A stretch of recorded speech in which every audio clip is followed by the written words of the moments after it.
Silapha sizokuba kunye nabantu baseMatatiele nabantu base-Alfred Nzo, abantu base-Eastern Cape, sizokhumbuzana ngendlela esiyihambileyo, sivuyisana nangenkululeko esathi sayifumana kusukela ngo-1994.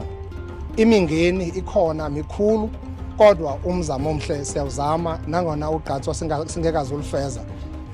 Urhulumente esebenzisana noorhulumente bonke ngokubambisana nakumazwe ehlabathi, sifuna udala uxolo, sifuna udala intsebenziswano, ubambiswano, kungabikho zimfazwe ehlabathini.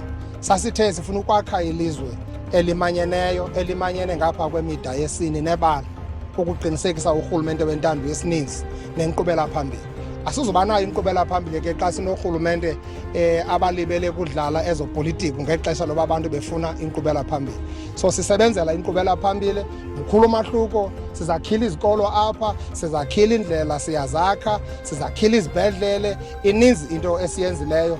Isibhedlele esilapha eMatatiele ekuthiwa yiKhutsongo sasingekho before 1994. Ubungaya ngoku uzawubona a state of the art hospital esakhiwe ngulo rhulumente. Ininzi into endinothetha ngayo, kodwa kusekuninzi okufuneka kwenziwe kwezi ndawo sikuzo ukuqinisekisa uba abantu baseThabatshitsha abasebenzisa R120, 60 rand usuka phaa ukuze edolophini, 60 rand ubuyela, bazifumana njani iinkonzo ngendlela ekhawulezileyo nendlela ezakwenza kube lula okokuba bangachithi imali yabo yokugqibela yendodla okanye yenkamnkam abayifumanayo beze edolophini kuba befuna uHome Affairs. uHome Affairs makaye ebantwini, uSASSA makaye ebantwini.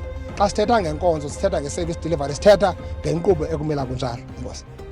Eastern Cape, home of legends.